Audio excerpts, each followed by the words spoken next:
হঠাৎ যদি বাবার স্মৃতি বিজড়িত কিছু পায় ওটাকে চুমু খায়, এটা আমার বাবার জামা, আমার বাবার বসার জায়গা। কথা ঠিক না?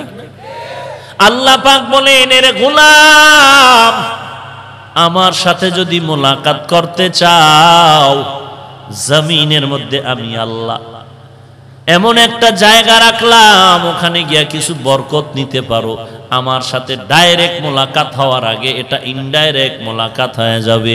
আল্লাহর সাথে মনে চায়, বন্ধু যখন বন্ধুর তালাশ করে মনে চায় কথা বলতে, মুসা নবী আল্লাহর একটু আওয়াজ পেয়ে পাগল হয়ে গেলেন, আল্লাহ তোমাকে দেখতে চাই। আল্লাহ বলেন, লান তারানি, আমাকে দেখা যাবে না, আমাকে দেখা দুনিয়ার মধ্যে সম্ভব হবে না। এরে নবীর উম্মত, আল্লাহর সাথে মোলাকাত যখন করতে মনে চায় কাছে পাইতে, কাছে পাইলে মনে চায় হাতটা বাড়ায় মুসাফাহা করতে। মুসাফাহা যখন হয়ে যায় মনে চায় বুকের সাথে বুকটা লাগায় একটু মুআনাকা করতে।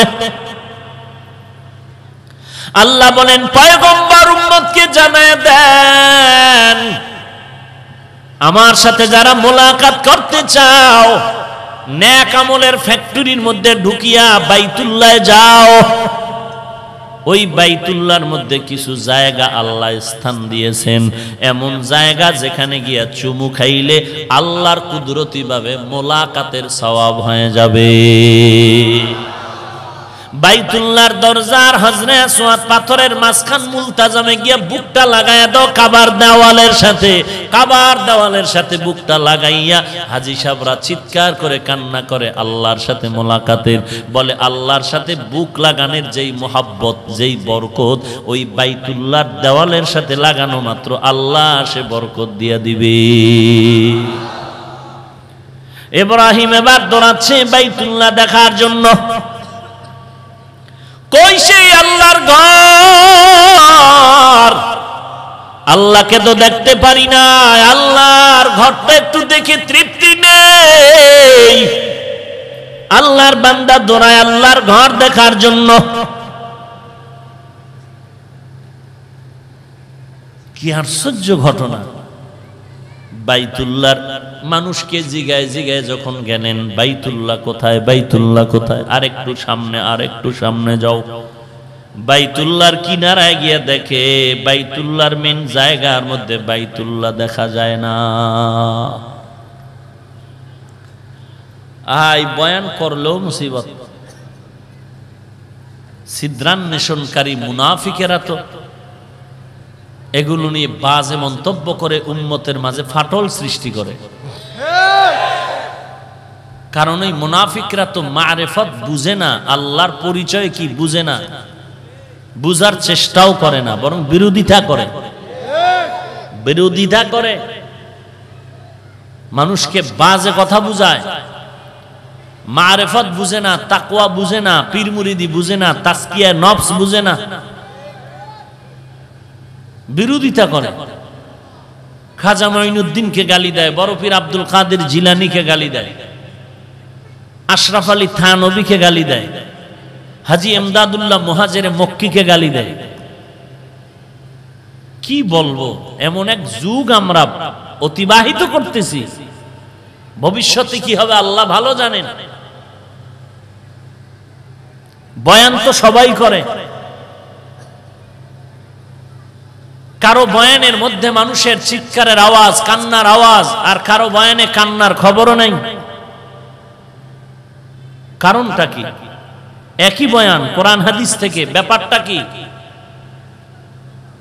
এই ব্যাপারটাই হলো রুহানিয়াতের ব্যাপার, আল্লাহর মারিফতের ব্যাপার।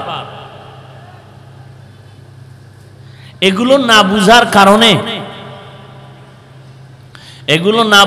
কারণে বড় বড় বুজুর্গদেরকে পর্যন্ত এরা গালাগালি করে।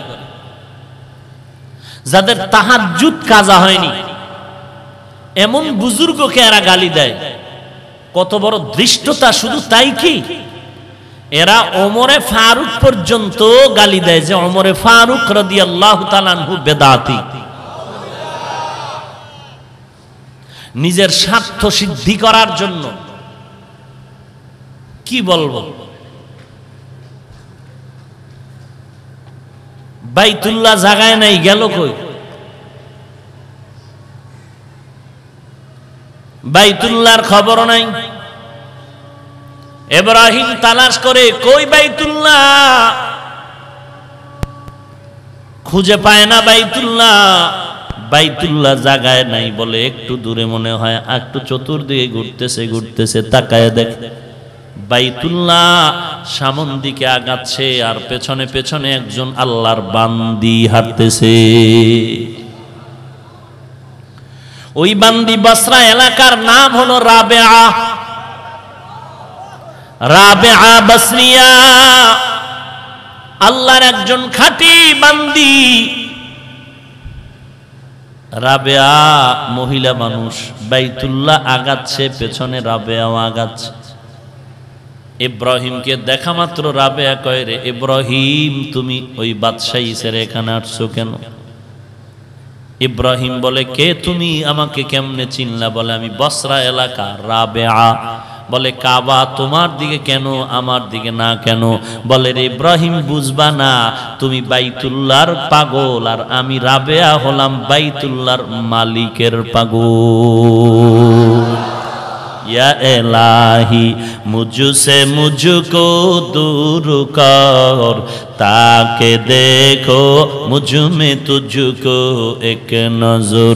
या इलाही तू मेरा माबूद है, या इलाही तू मेरा माशूक है। এগুলি বুঝানো যায় না, বুঝতেও চায় না। বিরোধিতায় পাগল পারা হয়ে আছে আমার ভাই, পাগল পারা হয়ে বিরোধিতায় লিপ্ত। নিজে জিকির করে না, আর একজনকেও করতে দেয় না, বিরোধিতায় লিপ্ত হয়ে আছে। অথচ আল্লাহর বান্দা আল্লাহর নামের জিকির করিয়া আল্লাহর কত স্বাদ পায়, এইটা তারে বুঝানোই যায় না। যে বগুড়ার দধি খায় না, তাকে বগুড়ার দধির মজা বুঝানো যায় না। যে কুমিল্লার রসমালাই খায় না, তাকে রসমালাইয়ের গুণগান বললেও বুঝতে চায় না।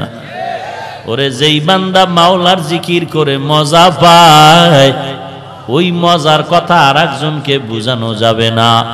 ইলিশ মাছ খাইয়া যে মজা পায়, যে খায় না তাকে বুঝানো যাবে না।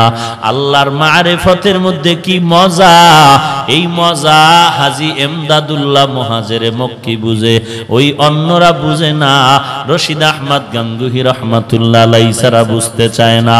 এই লাইনে যারা আছে উজানির কারি ইব্রাহিম রহমাতুল্লাহ আলাইহি বুঝে, আর কেউ বুঝতে চায় না। এই লাইনে যারা দৌড়ায় তারা বুঝে মারিফত কেমন জিনিস।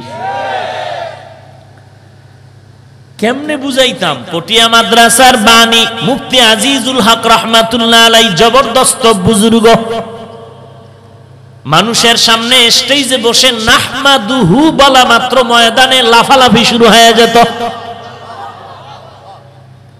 আর আমরা 3 ঘন্টা চেঁচামেচি করলেও কোনো আওয়াজ নাই, কান্না নাই, আমলের ফিকির নাই, জাহান্নামের ভয় নাই।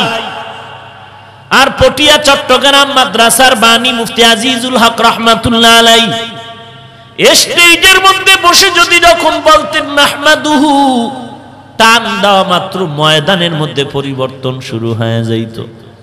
এটা এমনে হয় না, আল্লাহর সাথে গভীর সম্পর্কের মাধ্যমে হয়। ফটিকছড়ি এলাকা মাইজবান্ডারের পাশে নানুপুর এলাকা বড় পীর, ওখানে নানুপুরের হযরত বিশাল বড় মাদ্রাসা, এত বড় কুতুবুল আলম।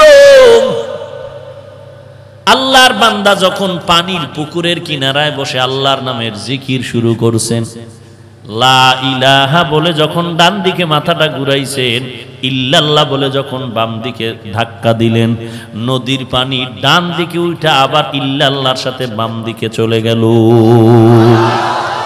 আউলিয়ারা কারে উকবা ইখতিয়ার, জাহেলারা কারে দুনিয়া ইখতিয়ার। মাইলে মোমেন সোয়ে মোমেন মিশাওয়াত, মাইলে কাফের সোয়ে কাফের মিশাওয়াত। এরে আল্লাহওয়ালার সোহবতের কারণে হাজার না লক্ষ কোটি বান্দা আজ আল্লাহর মারিফতের দরজায় দৌড়াচ্ছে। যারা বিরোধিতা করে,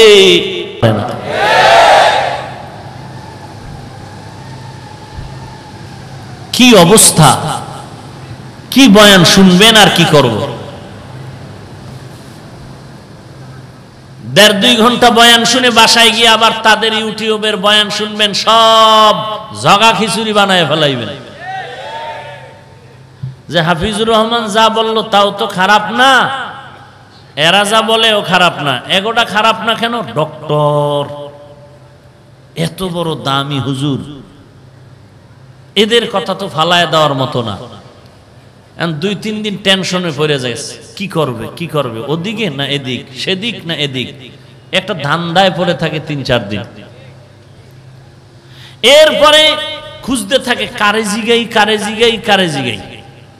আল্লাহর মোহাব্বতে যদি আমগো মতো বান্দা পাইয়া ফেলায় তো একটু লাইন মতো থাকে, যদি তাদের লাইনের কেউরে পায় তো গেছি শেষ। ও এখন পুরা যেই ইমামের পিছনে জীবনভর নামাজ পড়ছে, ওদের লাইনে গিয়ে এখনো ইমামকে সহ্য করতেই পারে না। ওই ইমামকে এখন সালাম পর্যন্ত দেয় না, বেয়াদব গুলো সালাম পর্যন্ত দিতে চায় না। অথচ জীবনের পুরা টাইম এই ইমামের পিছনে নামাজ পড়ছে, এখন ওই লাইনে গিয়া ইমাম সাহেব জোরে আমিন কয় না, এই বুকে হাত বাঁধে না, এখন সালাম পর্যন্ত দেয় না। কেমন মুসলমান চিন্তা করেন?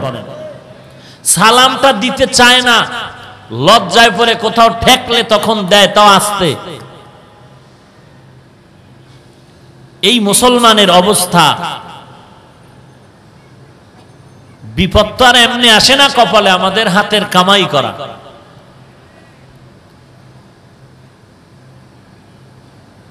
আজিজুল হক রহমতুল্লাহ আলাই পটিয়ার মাদ্রাসার তাহাজ্জুদের মুসাল্লা থেকে আফ্রিকার জঙ্গলে চলে গেছেন। এটা কিভাবে সম্ভব? কিভাবে সম্ভব? দুধের বাচ্চা তো কথা বলতে পারে না, দুধের বাচ্চা কথা বলতে পারে না। অথচ এই জমিনের মধ্যে এমনও ঘটনা আছে যে দুধের বাচ্চা মায়ের কোলে বসে কথা বলতেছে। কুদরত কার? না সরমনাইয়ের, দেওবন্দিওয়ালাদের? আমরা যত ঘটনা শোনাচ্ছি, আমরা বিশ্বাস তো করি কুদরত কার। অসম্ভবকে সম্ভব করতে পারেন কে? তো আমরা তো আল্লাহর উপরে বিশ্বাস নিয়ে বলতেছি, সমস্যাটা কোথায়? আমরা তো বলি না পীর করেছে।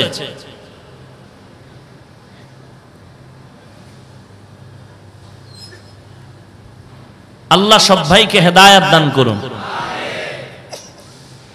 ফামান কানা ইয়ারজু লিকা রাব্বিহি ফালইআমাল আমালান সালিহা ওয়ালা ইউশরিক বিইবাদাতি রাব্বিহি আহাদা। আল্লাহর সাথে যারা মোলাকাত করতে চাও রে গোলাম, 1 নম্বরে নেক আমল করো। আমল, আল্লাহ তাআলা বলেন সব ইনসানগুলো জাহান্নামে যাবে, 4 গুণওয়ালা মানুষ জান্নাতে যাবে। ইল্লাল্লাযীনা আমানু ওয়া আমিলুস সালিহাত। 1 নাম্বার গুণ হবে ঈমান, 2 নম্বরে লাগবে নেক আমল। আমল ছাড়া কোনো উপায় নাই, বেশি বেশি আমল করা দরকার। এই জন্য আমি সব মাহফিলে বলি, সাহাবায়ে কেরামের থেকে বড় ব্যস্ত মানুষ বাংলাদেশ সারা দুনিয়াতে কেউ নাই। সাহাবায়ে কেরামরা ব্যবসাও করেন, সাহাবায়ে কেরামরাও চাকরিও করেছেন, এরপরও তাকায় দেখেন এত বড় আমলওয়ালা বান্দা তারা, তাহাজ্জুদ বন্ধ নাই, ইশরাক বন্ধ নাই, চাষ বন্ধ নাই, আউয়াবিন বন্ধ নাই, 5 ওয়াক্ত বন্ধ নাই, যুদ্ধের ময়দানেও যাওয়া বন্ধ নাই, সংসারের বেলায় দুর্বলতা নাই, সন্তানের হক আদায়ের বেলায় দুর্বলতা নাই। এত ব্যস্ততার মধ্যেও তারা সারা রাত আল্লাহর কাছে কান্না করে নামাজে কাটায় দেয়। তাদের থেকে ব্যস্ত তো তুমি আমি আর কেউ না। তাহলে তুমি আমি কেন পারবো না ইবাদতে আমলের মধ্যে সময় কাটাতে? এত অজুহাত কেন রে ভাই? এরে আল্লাহর গোলাম, আপনার মতো ইংরেজি পড়ুয়া বাংলা লাইনের কত যুবক এই জমিনে এখনো আছে, ডানে বামে তাকাইলে তালাশ করে পাবেন। স্কুল কলেজে পড়িয়াও বান্দা নামাজ ছাড়ে না, তাহাজ্জুদও পড়ে। আছে না নাই? আপনাদের জানা না থাকলে আমার জানা মতে আমি ঘটনা জেনে বলতেছি।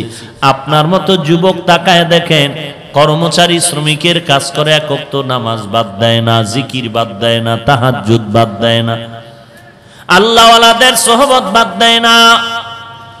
আপনার আমার মতো যুবক ড্রাইভারি করে, নামাজ বাদ দেয় না, দাড়িও কাটে না, পাগড়িও ছাড়ে না।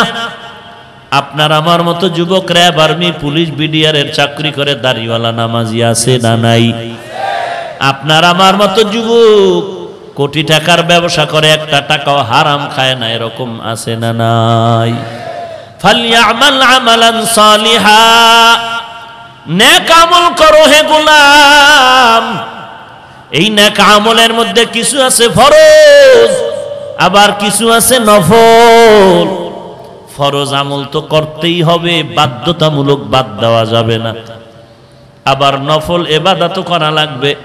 5 ওয়াক্ত নামাজ তোমার বাধ্যতামূলক পড়তে হবে, তাহাজ্জুদ রাকাউ আবিন এটা অপশনাল পড়তে হবে। এরে নবীর উম্মত যে যত বেশি পরিমাণ আমল করবে তার উপরে আল্লাহর রহমত তত বেশি পরিমাণ আসবে, এবং কিয়ামতের ময়দানে আল্লাহ তাকে ওই পরিমাণের জান্নাতের উচ্চ মাকাম দান করবে। যে ছোট জান্নাত পাবে 10 দুনিয়ার সমান, যে বড়টা পাবে তার উপায় কি? আর এই জান্নাতের মধ্যে তারতম্য হবে কেন? একমাত্র আমলের কারণে। আমল যার যত ইখলাসওয়ালা হবে আল্লাহ তার সেইভাবে পুরস্কারও দিয়ে দিয়ে। আর যারা আমল মোটামুটি করেছে আল্লাহ বলবেন তোরে সান্ত্বনা পুরস্কার দিয়ে দিলাম, যা। ফালইয়ামাল আমালান সালিহান ওয়া লা ইউশরিক বিইবাদাতি রাব্বিহি আহাদা।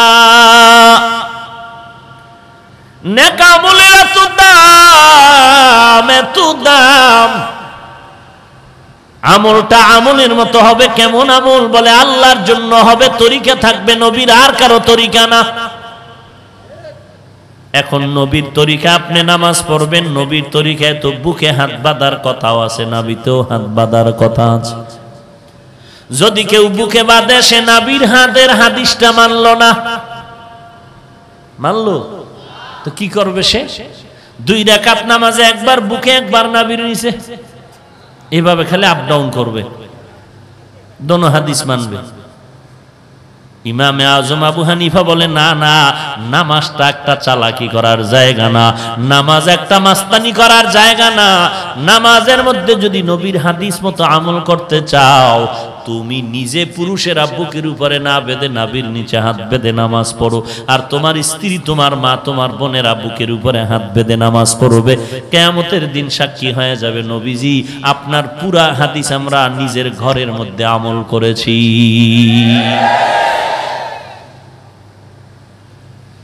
পাগলামি কাকে বলে? মহিলা গোনামা, ঘরে নামাজ পড়া যাবে না, মসজিদে ঢুকা।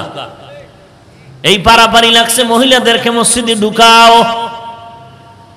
ঢুকাই আজকে মুক্তাদি, কালকে মুয়াজ্জিন, পরের দিন ইমাম বানায় দে। মহিলাদেরকে ইমামতি দাও। ঘরের মধ্যে নারী কেন নামাজ পড়বে? ঘরে তালা মারা, এটার কবরস্থান বানায় দাও। নামাজ হবে মসজিদে, মসজিদে গিয়ে নামাজ পড়বে নারী পুরুষ সবাই সমানে। এরে নবীর উম্মতের দল, বাজার থেকে ঔষধ কিনে আইনা যদি বান্দা তুমি নিজে নিজে পণ্ডিতি করে সেবন করো, ডাক্তারের পরামর্শ ছাড়া, মরণ ছাড়া উপায় নাই। এরে আল্লাহর বান্দা, ঔষধের গায়ে লেখা আছে এটা মাথা ব্যথার ঔষধ, পেট ব্যথার ঔষধ, ডায়রিয়ার ঔষধ, পাতলা পায়খানার ঔষধ, মাথা ব্যথা, মাজা ব্যথার ঔষধ, সব লেখা আছে। এখন আপনি পেট ব্যথার ঔষধ নিয়ে 1 বোতল ঔষধ নিয়ে আসলেন, লিকুইড আইনে যদি একটানে বিসমিল্লাহ ছাড়া মারেন, অ্যাকশন না রিঅ্যাকশন হবে? বলে তো কেমনে পান করব, কেমনে সেবন করব? বলে ডাক্তারের পরামর্শ নাও, হাদিসে এটা আছে সেটা আছে। বান্দা তুমি কেমনে আমল করবা? তোমার 14 গোষ্ঠীর থেকে বড় দামি দামি বুজুর্গ মুস্তাহিদ ইমামগণের পরামর্শ যা ছিল ওই অনুযায়ী আমল করো। পণ্ডিতি করতে যেও না রে ভাই। সাহাবায়ে কেরামের নমুনায় আমল চালায় দাও। মাযহাবের ইমামগণের অনুসরণ করো, কারণ তারা মন গড়া কথা বলেননি, নবীর তরিকা মতো চলেছেন। এরে আল্লাহর বান্দা, নবীর মোহাব্বত নিয়ে নবীর তরিকা আদর্শ মালা, গলার মালা বানায় নাও। দুনিয়াতে এখন বিশাল বড় ফিতনার যুগ এসে গেল। ঈমান নিয়ে বাঁচব দূরের কথা, মরা বড় কঠিন।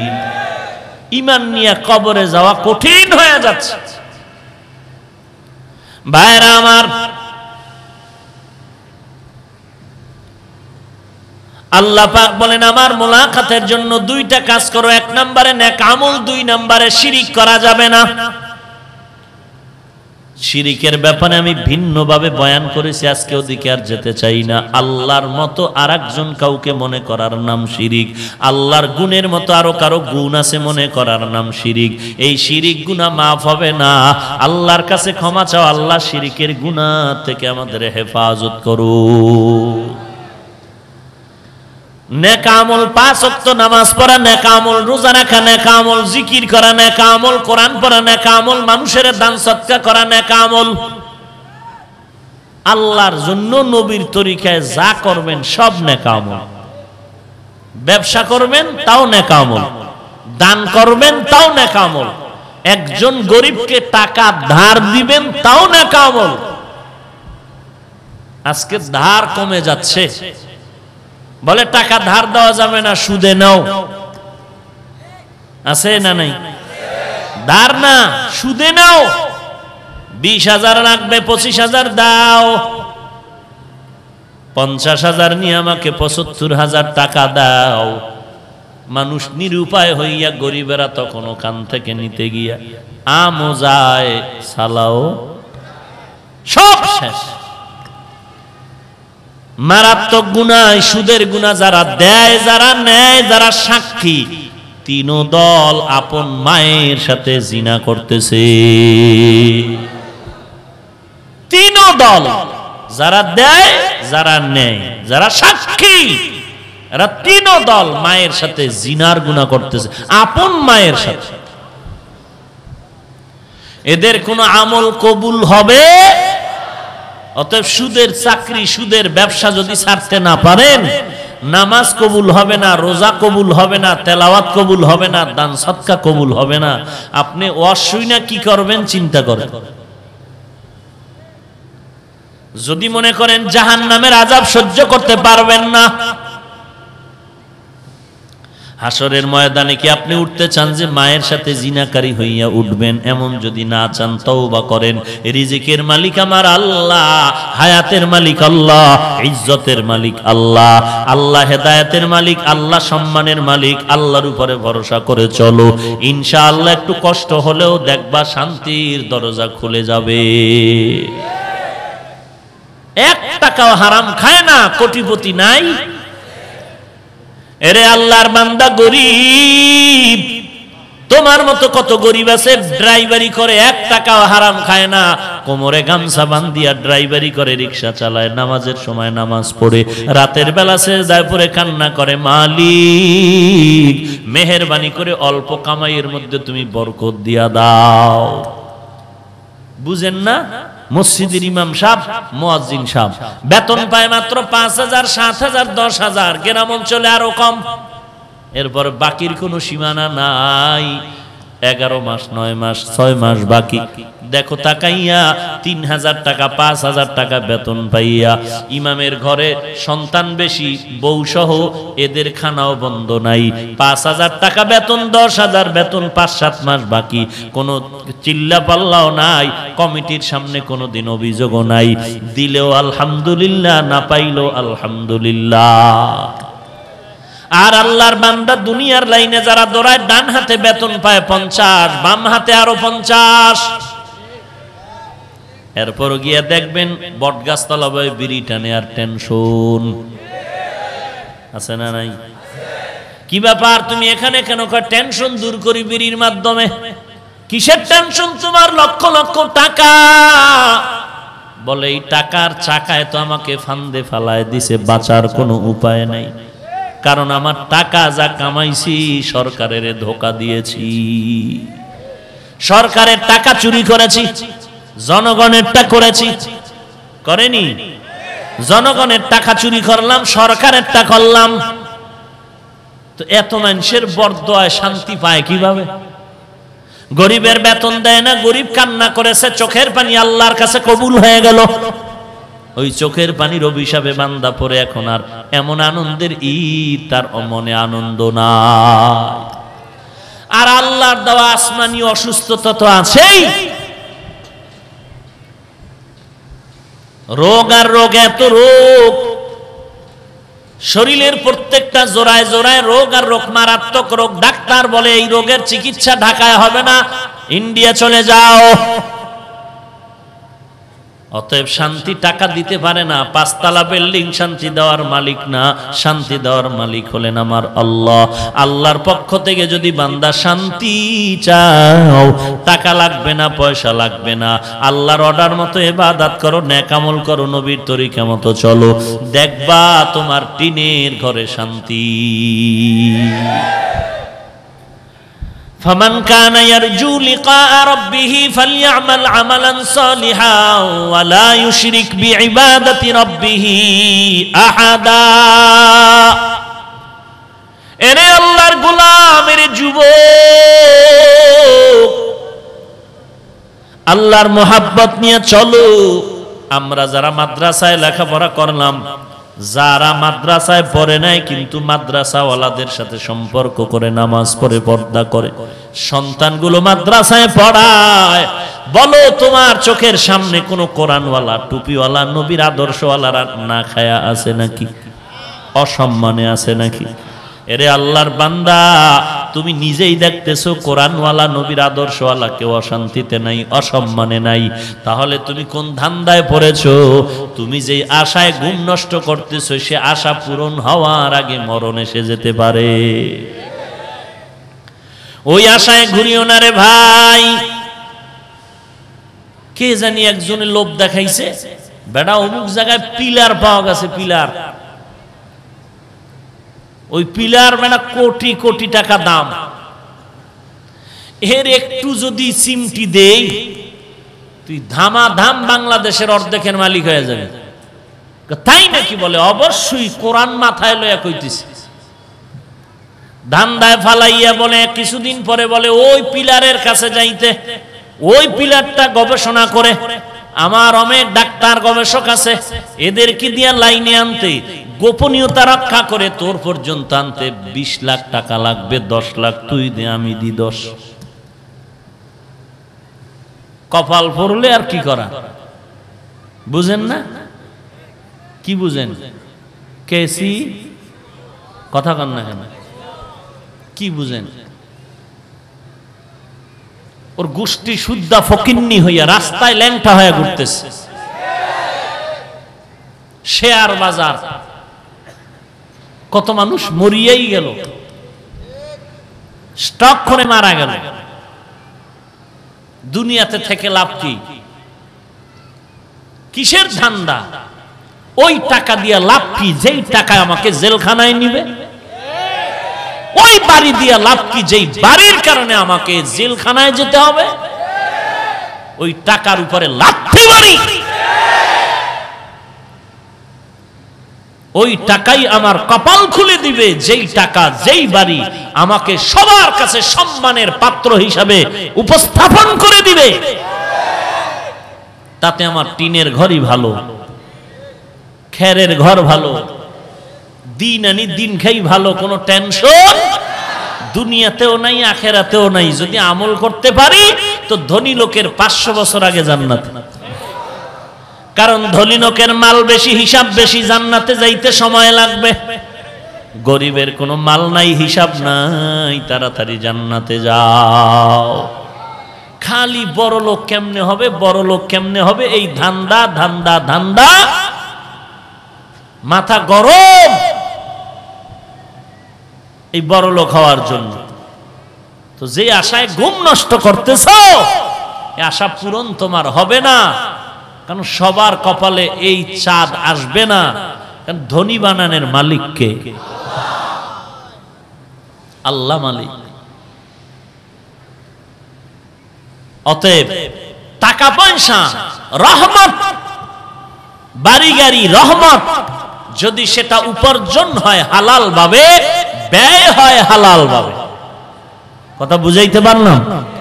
আবার বলবেন যে টাকার বিরুদ্ধে বললেন, তাহলে এই জমিনে কি কোরআনওয়ালাদের মধ্যে ধনী নাই? নাই মানে কোরআনওয়ালাদের মধ্যে বহু ধনী আল্লাহর বান্দা আছে, কোটি কোটি কোটি কোটি হাজার কোটি টাকার মালিক, তার টাকা সবগুলো কোরআনের পেছনে ব্যয় হয়। এরে নবীর উম্মতের দল, কোটি কোটি কোটি সহস্র কোটি টাকা নিয়ে আসেন বিদেশ থেকে অনেক আলেম এনে এই দেশের মধ্যে বহু মাদ্রাসা মসজিদ বানায় দিয়েছেন। গরিবের বাড়ি ঘর চলার কায়দা নাই, চলার পথ খুলে দিয়েছেন। অতএব টাকা পয়সা তার জন্য গজব, যেই টাকা পয়সা হারাম ভাবে কামাই হলো জুলুমের মাধ্যমে, আবার ব্যয় হলো হারামের পথে। আর তার জন্য টাকা পয়সা বাড়ি গাড়ি রহমত, যেই বান্দার বাড়ি গাড়ি টাকা পয়সা আসবে হালাল ভাবে, ব্যয় হবে হালাল ভাবে। ভাইরা আমার, আমগো বাংলাদেশে যত ধনী আছে, বাদ দেন সারা দুনিয়াতে যত ধনী আছে, এর থেকে হাজার কোটি গুণ ধনী নবীর সাহাবী ওসমান গনি। কে? তাকে বলবেন কি এত টাকা, এত টাকা, এত টাকা কেন? দিনের কাজে লাগিয়েছেন। নবী চলে গেছেন যুদ্ধ করে এমন এক জায়গায়, সাহাবায়ে কেরামরা পানির পিপাসায় কলিজা ছটফট করে, পানি লাগে, পানি নাই, পানি নাই, পানি নাই। তালাশ করে দেখে এক জায়গায় একটা কূপ পাওয়া গেল। ওই কূপের মালিক এক ইহুদি মহিলা। মহিলা ডাক দিয়া কয়, এটা বিক্রি হবে, ফিরি দেওয়া যাবে না। এমন দাম চাইলো যে এই দামে কিনার মতো কোনো সাহাবী নাই। ওসমান শুনিয়া নবী চুপ হয়ে গেলেন। ওসমান বলেন, আমি কিনে আনবো। চলে গেলেন। জিয়া বলে, আমি ওসমান, ও বুড়িমা, তোমার কত টাকা লাগবে নাও, আমি টাকার বিনিময়ে আমি এই কূপটা কিনতে চাই। ওসমান রাদিয়াল্লাহু তাআলা আনহু টাকার মালিক, যত টাকা চেয়েছে সব টাকা দিয়া নবীর কাছে এসে বললেন, নবী, আমি আপনার মহব্বতে দ্বীনের জন্য আমার এই সব টাকা দ্বীনের রাস্তায় ওয়াকফ করে দিলাম। ওই কূপটা আজও আছে, বীরে ওসমান নামে আছে আজও, ওসমানের কূপ। পানি ছিল একটু অন্যরকম, নবীজির বরকতি একটু হাত রেখে দিলেন, পানি মিষ্টি হয়ে গেল। তো টাকা কাজে লাগছে না? কথা বলেন না কেন? লাগছে। ভাইরা আমার, অতএব টাকা পয়সা রহমত কার জন্য? যেই বান্দার টাকা আসবে হালাল ভাবে, যাবেও হালাল ভাবে। কিন্তু খবরদার, টাকা পয়সা লাগবে ঠিক, কিন্তু টাকা পয়সা আমার জন্য, আমি টাকার জন্য না, এটা অন্তরে থাকতে হবে। টাকা আমার গোলাম, আমি টাকার গোলাম না, এটা অন্তরে ঢুকায় রাখতে হবে। আমি আল্লাহর গোলাম, টাকা আমার গোলাম, পানি আমার গোলাম, টোটাল দুনিয়াটা আমার গোলাম। আমি শুধু কার গোলাম? অতএব আমি টাকার পেছনে যাব না, আমি আল্লাহর ইবাদতের পেছনে সময় দিব, টাকা আমার পেছনে আসবে। ফালইআমাল আমালান সালিহান ওয়া লা ইউশরিক বিইবাদাতি রাব্বিহি আহাদা। নেক আমলের মধ্যে কিছু আছে বাধ্যতামূলক করতেই হবে। এর মধ্যে একটা হলো নামাজ। কয়বার? কত ওয়াক্ত নামাজ? বলেন না কেন? এমন মুসলমান যে কয় ওয়াক্ত তাও মনে নেই। নামাজ কত ওয়াক্ত? মাসে কয়বার? একবার বলেন না কেন? 30 বার। হায় হায়, হিসাব তো টাইট করে দিলেন, এশাও পড়েননি। টাইট হিসাব দিলেন, এশার নামাজ পড়েননি। নিয়ত করছেন বয়ান চলুক, প্রয়োজনে ফজরও। হাসির কথা কি, কত আল্লাহর বান্দা এখানে আছে, ভিআইপি মানুষ, ওই টাইমে তারা উঠে না ঘুম থেকে 10টার আগে। ভিআইপি পার্সন আছে না, 10টার আগে ঘুমই ভাঙে না। কেউ আসলে বলে খবরদার সাহেব, সাহেব গজবের ঘুমে আছে, এখন ডাক দেওয়া যাবে না। ও বাড়ির অর্ধেক পুড়ে যায়, আগুন লেগে, দরকার নেই, সাহেব ঘুমায়, ডাক দেওয়া যাবে না। যখন তার লঙ্গি থেকে আইসা আগুন লাগবো, হে নিজেই উঠবো। আল্লাহ হেদায়াত দান করুন। অথচ পয়গম্বর বলেন, আল্লাহর পক্ষ থেকে বলেন, ও উম্মতেরা, 5 ওয়াক্ত নামাজ যদি তুমি আদায় করো, এক এক ওয়াক্ত নামাজের মধ্যে তোমার 20 মিনিট সময় চলে যাবে। ধরে নিলাম আধা ঘন্টা। 5 ওয়াক্ত নামাজ দৈনন্দিন পড়ো, 2.5 ঘন্টা সময় তুমি কাজে লাগায় যদি নামাজ পড়ে আদায় করে নাও, আল্লাহ তাআলা তোমার আমলনামায় 50 ওয়াক্ত নামাজের সওয়াব দিবে। কয় ওয়াক্ত নামাজ? আল্লাহর নবী বলেন, উম্মতেরা, এশার নামাজ পড়ে যদি ঘুমাও, ঘুম থেকে উঠে যদি আবার ফজরের নামাজ আদায় করে নাও, রাতের বেলা ঘুমাইয়া যেই সময়টা কাটাইলা, ওই সময়টাও নেকের পাল্লায় ওজন দেওয়া হবে। এখানে এত মুসলমান, একটু নিজেকে নিজে প্রশ্ন করেন, আপনি 5 ওয়াক্ত নামাজ কি পরিমাণ আদায় করেন?